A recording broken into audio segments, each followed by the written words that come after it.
Look at this right here. Yeah. Oh, look at these two. All right, come on. You're okay? Oh, what? Either they're having an affair or they're just very shy. That's sad, isn't it? Now I want you to imagine something. I want you to imagine that this guy's a real Christian. Imagine that he's actually a real Christian. And this guy has just been exposed on national TV of cheating on his wife. That is amazing. That is so sad and unfortunate. It's so sad, and many people are applauding that. Many people online, famous people who don't think it's smart to get married, they're mocking that, saying, ha ha, this is why marriage sucks.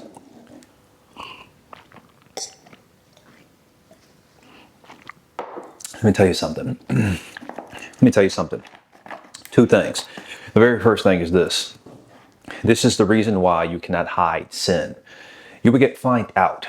God will find you out. You would get exposed. You cannot continue to hide in the dark forever. Your lies that you're doing, the lies that you're doing, the things you're doing in secret will get exposed sooner or later. He can't hide from God, my friends, perhaps.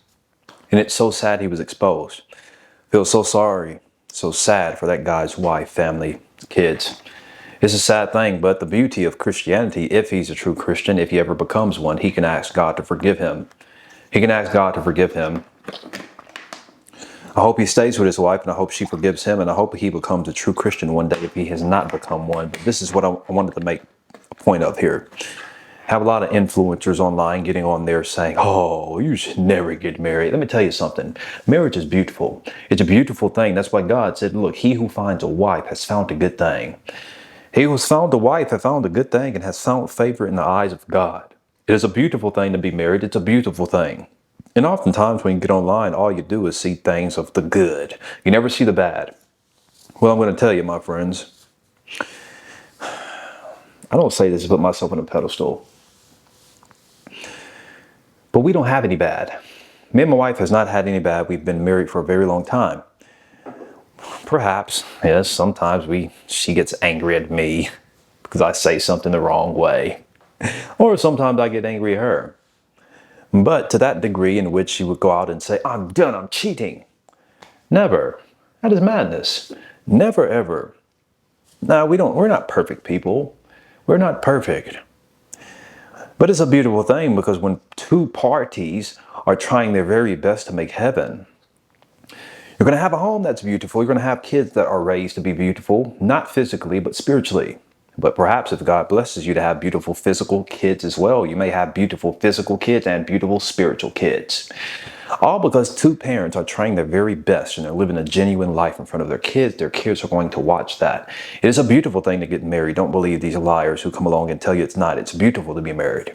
In fact, it's a very wicked thing to have multiple wives. It's wicked. If you live that way, you won't make heaven. That is a sin.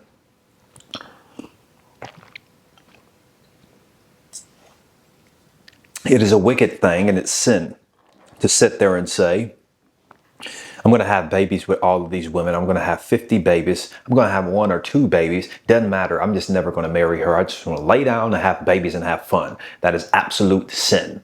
The Bible says you can't do that type of stuff if you're not married. And I know what you're thinking. Someone may be watching this and saying, well, you did it. You did it when you were younger. You had relations before marriage. Well, you learn better and you do better. You learn better, you do better. Indeed, you learn better and you do better. It's never a rightful thing to do. You do it the right way, my friends. For all of you young people, if you're under the age of 35 perhaps, if you're not yet married, what I encourage you to do, my friends, is you need to find you a woman. You need to find you a woman who, number one, absolutely loves God, puts God first. Absolutely loves God and puts him first. Who actually follows God's truth. She's a true Christian. She's part of the Lord's one and only church, the Church of Christ. There's but one church, the Church of Christ. You can't be saved as a Catholic, Baptist, Methodist, Pentecostal, Protestant, none of that. That's all a lie from Satan. God has but one church. Those others are man-made. They all teach and speak different things. You need to find a woman who actually loves God's truth, who's trying her very best, because if you find that type of woman, God, that's why he said he who finds a good wife has found a good thing and found favor in the eyes of God. Because if you find that kind of woman, she's going to reverence God and put him first. That will trickle down to you. She's going to reverence you and put God first, and she's going to treat you right because she obeys God and she loves God and wants to do what he says. If she truly does that, she's going to make you happy. And no, she's not going to be some sort of pleaser to the degree where she's going to hop hop up and answer every husband's command, even if he tells her to do something wicked. No. That's why God came back and said, listen, you obey God rather than man.